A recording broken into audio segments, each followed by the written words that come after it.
Et bien, salut tout le monde, j'espère que vous allez bien, c'est Ken Sensei. Aujourd'hui, on se retrouve pour une nouvelle vidéo. Je sais, ça faisait très longtemps que je n'avais plus fait de vidéo, tout simplement parce que je n'avais pas le temps, il y avait les cours et tout ça, c'était vraiment très important. Mais bon, là, comme c'est les vacances, je vais pouvoir reprendre, et puis voilà. Bref, là, comme je vous ai dit, dans ma prochaine vidéo, je vous avais dit que je ferais de nouvelles reviews de manga. Bah voilà, là je vais faire My Hero Academia dès à présent. Et bien sûr, je n'ai pas regardé les scans de My Hero Academia. C'est pour ça que je vais faire des reviews des épisodes de l'anime. Allez, c'est parti. Aujourd'hui, on va faire la review de l'épisode 3 de la saison 3 de My Hero Academia. Ah et aussi, je voulais aussi vous remercier parce qu'on a enfin atteint le cap des 100 abonnés. Franchement, merci. Même si j'avais plus fait de vidéos pendant longtemps, vous avez continué à vous abonner. Et je vous en remercie énormément. Et du coup, là, je vais essayer de faire plus de vidéos vu que j'ai atteint les 100 abonnés. Et proposer plus de mangas et plus de théories. Bref, commençons la revue.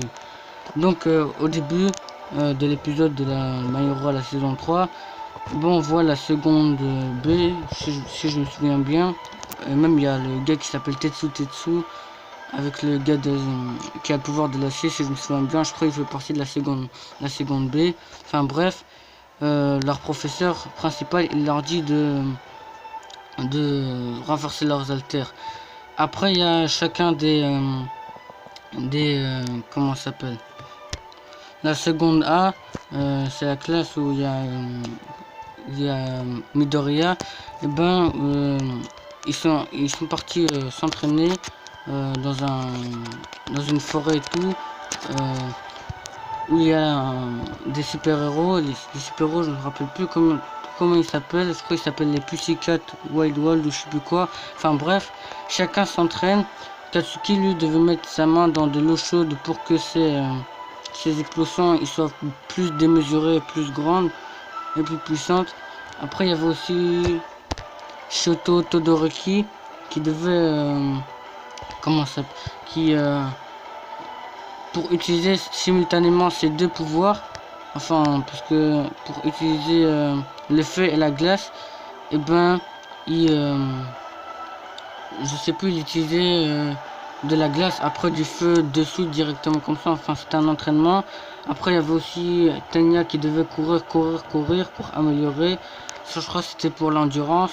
Il y avait aussi Kaminari, je crois. Il était branché à une radio ou un truc comme ça, je me rappelle plus. Et bah, c'était lui en fait la source qui permettait que la radio marche et tout, parce que Kaminari a le pouvoir de l'électricité. Et il y en a d'autres aussi. Il y a comme là vous voyez Momo Yaoruzu qui mange et qui fabrique en même temps, parce que son alter a le pouvoir de la création. Et puis voilà, enfin bref, c'est un entraînement. Mais on a pu voir aussi que dans la saison 2, puisque j'ai pas fait les reviews de l'épisode 1 et 2, donc je vais un peu me remettre dans le contexte d'avant. Et bien, on avait découvert deux nouveaux super-héros et un petit jeune qui s'appelle Kota. Justement, le titre de l'épisode 3 de la saison 3 s'appelle Kota justement. Et du coup après bah Kota lui en fait il aime pas les super-héros, parce que ses parents se sont fait tuer, enfin ils se sont battus contre des super-héros, enfin contre des super-vilains, et ensuite bah du coup ils sont morts contre les super-vilains qu'ils ont combattu. Donc pour lui le travail du super-héros, bah ça nuit à la mort en fait. Donc voilà. Et vous aussi, comme vous pouvez le voir là, le gars qui est, on dirait un peu un travesti là, qui fait partie des Wild Pussycat là, c'est le seul gars. Et ben on l'a découvert aujourd'hui. Je sais plus comment il s'appelle, mais il y en a une qui peut construire des golems là avec la terre. On avait vu ça dans l'épisode 1 si je me souviens bien, ou 2, je me rappelle plus très bien. Enfin bref. Et les autres, je sais plus si on avait vu leur alter. Enfin bref. Du coup, ils vont s'entraîner là.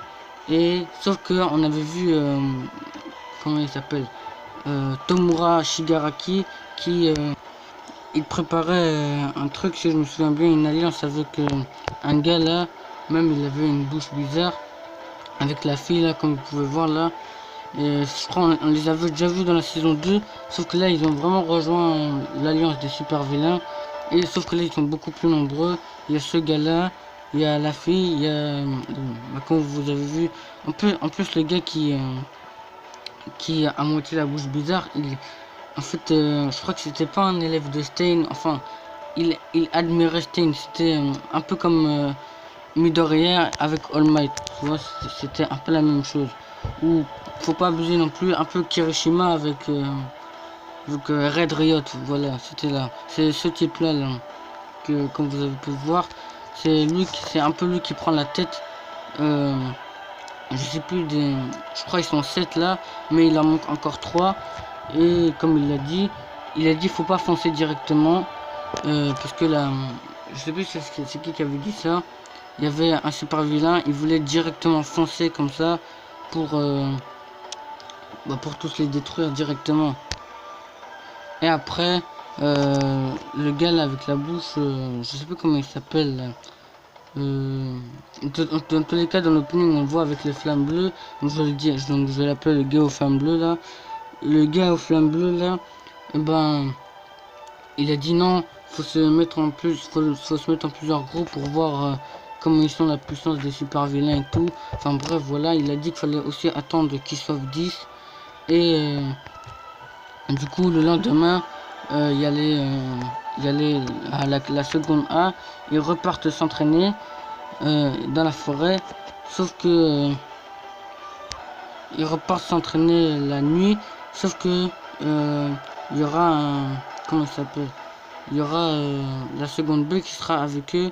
Et après je sais plus, c'était un des Pussycat, ils avaient expliqué que ouais, la seconde B ils s'entraîneront avec la seconde A pour les piéger et tout. Enfin bref, c'est un truc comme ça, sauf qu'ils seront interrompus parce qu'après il y aura l'alliance des super vilains qui vont intervenir. Mais je voulais aussi revenir sur comment il s'appelle, Fumikage. Voilà, on l'avait vu dans la grotte, et dans la grotte, comme on sait, c'est tout sombre. Et imaginez juste son pouvoir quand il est totalement dans le noir, parce qu'en fait son alter c'est Dark Shadow, et plus il est plus c'est sombre, et bah plus il est puissant, mais moins il arrive à contrôler Dark Shadow. Dark Shadow c'est un peu une deuxième personnalité quoi, enfin une deuxième personnalité, comment dire, un espèce de monstre qui vit en lui, un peu comme à la Kyuubi quoi. Genre il sort de son ventre et tout pour attaquer, pour le défendre et tout. Enfin bref, c'est comme ça. Bref, pour l'entraînement du coup de la seconde A, ils seront répartis par deux en duo du coup, et ils vont chacun aller d'un côté. Et comme on a pu voir à la fin de l'épisode, et ben ils vont être confrontés face à un des gars de l'alliance des super vilains. Et quand je dis l'alliance des super vilains, bien sûr je ne compte pas Tomura Shigaraki et Black Mist. Black Mist ou Kurohigiri, je sais plus comment il s'appelle, un truc comme ça. Enfin bref, vous le dites comme vous voulez. Bref, donc du coup ils vont être chacun confrontés, et j'ai une petite théorie dessus, comme quoi on sait qu'ils vont être chacun confrontés face à un méchant. Mais moi je pense que je sais déjà qu'il va être confronté à qui, Midoriya. Parce qu'à la fin de l'épisode on voit, il y a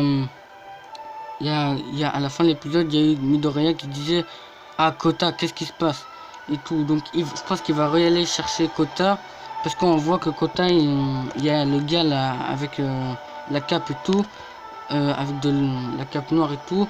Il va soit le capturer, enfin on sait pas ce qui va arriver à Kota. Et du coup bah chacun des super vilains font une petite attaque. Il y a un gars qui répartit du poison toxique, enfin un gaz toxique. Après il y a, comme vous avez pu le voir, un espèce de lézard là avec le même bandeau que Stein, et l'autre là, je sais plus comment il s'appelle, enfin on nous a pas encore donné son nom, mais lui qui a les lunettes là. Bref, et ben eux ils ont capturé, enfin ils ont attaqué directement la classe. Et il y a aussi comment il s'appelle, le gars aux flammes bleues là, et ben genre il fait genre il y a un incendie et tout. Après il y a aussi une des Wild Pussycat qui est attirée dans la forêt et tout. Enfin bref, c'est un peu le bordel. Donc voilà, donc là je crois que ça s'appelle l'escadron des super vilains. Ouais voilà, ça s'appelle comme ça, l'escadron des super vilains. Et ben la ils attaquent la seconde A. Et du coup, je vais revenir à ma théorie. À la fin, on voit le gars qui est sur le pont. Enfin, on sait pas ce qui va arriver à Kota, mais en tout cas, c'est sûr, il va le capturer ou un truc comme ça. Et ben, Midoriya se rappelle de Kota. Et dans l'opening, on a pu voir que il y a le gars là avec genre le gars il est blond. Après, il y a des espèces de muscles qui ressortent de lui. Enfin, bref, c'est bizarre. Il va combattre Midoriya. Moi je pense que ça va être lui qui va combattre, enfin qui va confronter Midoriya. Je sais pas si vous m'avez compris. Enfin bref. Donc voilà. J'espère que vous avez aimé cette vidéo. Dites-moi si cette vidéo vous a plu. J'espère que les reviews My Hero Academia vous plairont. Et puis voilà. Donc je suis enfin, on va dire ça, de le retour, et je voudrais remercier encore une fois de mes 100 abonnés, enfin un peu plus je crois, et puis voilà, enfin bref. Donc on se dit à une prochaine vidéo. Allez, salut, et encore merci pour les 100 abonnés.